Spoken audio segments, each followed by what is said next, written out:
Hi everyone, my name is Mel Murphy. I'm a separation and divorce coach living in Ireland, and I am talking people through this week different types of separation and divorce. So I help work with people through all the different phases of divorce, from when they're just thinking of getting a separation and divorce and what the support they need there, to when they're actually going through the separation and divorce and they have the overwhelm of that. How are they going to deal with that?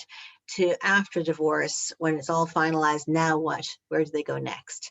So I've been a coach for over 10 years now, and I'm specialized in life coaching, executive coaching, financial, personal finance coaching, career coaching, well-being coaching, and I'm also a professional separation and divorce coach as well. So I bring all that together for my clients as they go through the different processes of the separation and divorce process.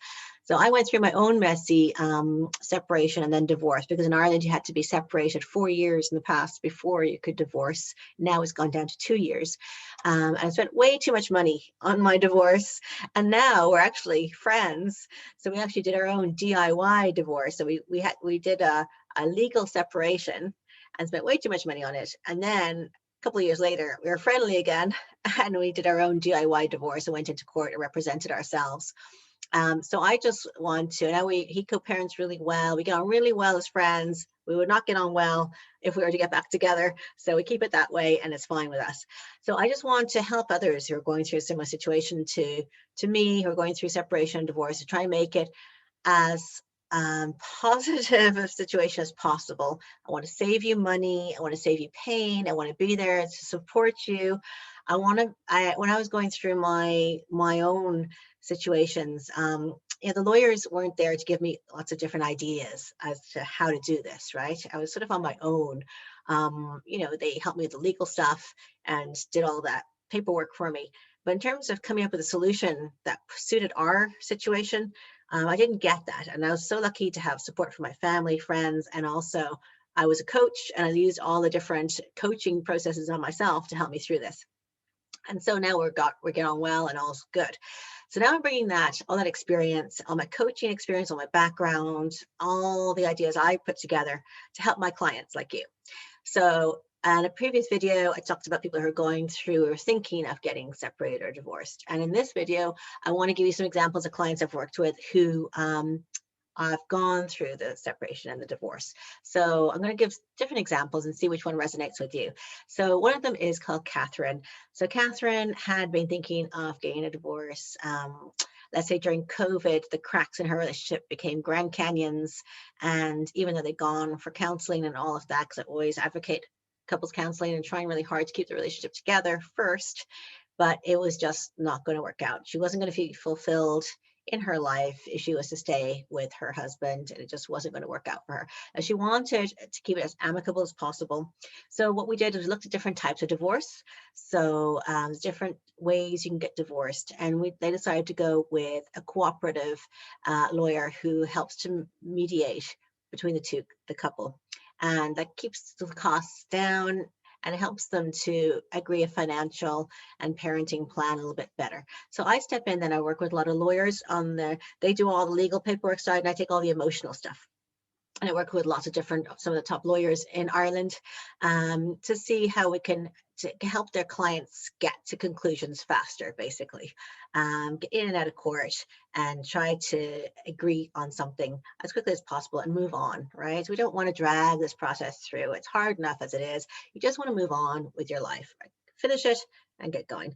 So I will work on a parenting plan. How I worked with her on the parenting plan. What does she want? What are the most important holidays for her? What are the most important holidays for her husband? Where did they clash? What could they agree on? And there's all kinds of other family pulls, like those weddings they had to go to on one side. There was special anniversaries for her parents on another side. And there was different things. So we put a calendar together, worked out a parenting plan for that year, and when they were going to have the kids and when they needed support from other people if there was clashes, right? We also looked at a financial plan for them. We looked at their what you call your net worth, so how much you actually of value, and then what did they really want in terms of the living situation, what could they really afford, and what was their values, what was actually really important for them, like where do they really want to put their money? Because when you look at it, you can be spending your money on all kinds of things, but they're not necessarily what you really value in your life. So we looked at that. We looked at a support plan for her. So, because even though she was the one instigating this, she was getting a lot of negative feedback from family and friends. It was very hard for her. So what could she put in place to support herself through that? How could she be her best self through this? So mentally, physically, emotionally, how was she going to get through this process? And what was her support plan around that? So we looked at that as well. We looked at what she was going to say to the children. How was she going to approach the children? How was she going to put boundaries around the social family pressure she was getting to protect herself? And then what's she going to do in the future? So what was her plan 5 years from now? Where was she going to go? And how could she feel fulfilled in her life? If she was leaving this relationship, it was for a reason. What was blocking her? Where did she want to go? So that was Catherine. And we worked through that to come out. I told her also that the top 6 biggest mistakes people make when they're going through divorce and how to avoid them, all the different expertise that I've learned over the years as well, and brought that into her own. So they're working through that, and it's going very well right now. They should be finished that. The whole court process with COVID is blocking things a little bit, but I think that'll go through pretty quickly and pretty well for them. Then I had, on a different side of the scale, I had Suzanne. So Suzanne was was leaving finally an abusive relationship. I had worked with her beforehand. It took a long time until she was ready to move on from that relationship. I helped put her in contact with Women's Aid. I put her in contact with different supportive organizations to help her through that, who are experts in that area. And during that time, I was there as her rock until she was ready to move forward. And once she was, we looked at her career. So one of her main reasons why she wanted to stay in an abusive relationship was because she was financially worried, and her husband or ex-husband had been telling her if she left, she'd get no money and she'd be totally poor and be on the streets. And he would get the top lawyers, and she would be left with not being able to have access to her children, have nothing. And he was really kind of working her down. The longer she stayed with him, the less confidence she had, the more worried she was, and the more she felt stuck. So there was a lot of need of support from specialist agencies like Women's Aid to help her get to that level where she felt ready to leave.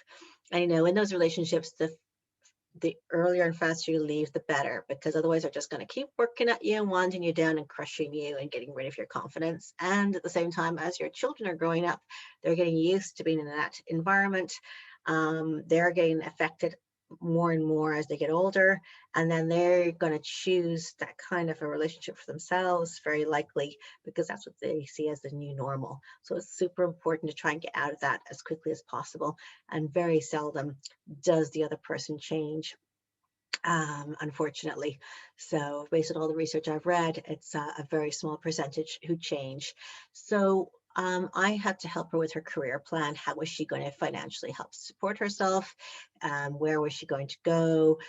She got a really nice job exactly on the kind of skill set that she really wanted to have a fulfilled life. She was able to get herself a few hours a week, and then it eventually got into part-time work, and just built her confidence from there. The work she was doing was exactly what she'd always dreamt of doing. She'd gone back and secretly done an online course to get herself ready for that. So I was really happy for her. And then, she had to go on legal aid because she couldn't afford a lawyer. So I helped her with that whole legal aid process, how to apply for it, how to get it. And then also just her own support again, how was she going to set up support for herself mentally, because he was always at her, making sure she had meetings with different organizations, making sure that she had support from certain friends or family, making sure she's getting out every day into nature, and she was treating herself really well, and all of that to help her through that. And then, also coming back with her, if he said that she wasn't going to be able to get this and wasn't going to be able to get that, knowing what she was entitled to and helping her through that, and saying this is nonsense, he's just trying to, affect your confidence, and also putting up a wall against him. So any communication he had with her, it had to go through email. He was no longer able to contact her via her phone. He wasn't able to call her and abuse her over the phone. Setting up a place where he had to pick up and drop off the daughter at a third party, not directly with her, just so she could stay away from him, because every time she saw him, he would affect her. So different things like that that I set up just to support her as she was going through this, as she built up her confidence until she was able to get through this process. So there's all different ways that I'm there to support different people at different stages or from all different walks of life. That's what I do as a separation and divorce coach. So hopefully I can help you or someone that you love and care about. Just let me know. www.divorcecoachingireland.com. Mel Murphy, and I'm on Twitter, I'm on LinkedIn, I'm on everything. I'm still figuring out all of my social media, but I'm on YouTube, and I've got my Facebook page as well. So hopefully I could help you and support you or people that you love through these difficult times. And there is light at the end of the tunnel. There is a bright future afterwards. Life goes on, and it's just a wrinkle, might be a couple of years in your whole life where you just have to deal with this and move on. Okay, thank you.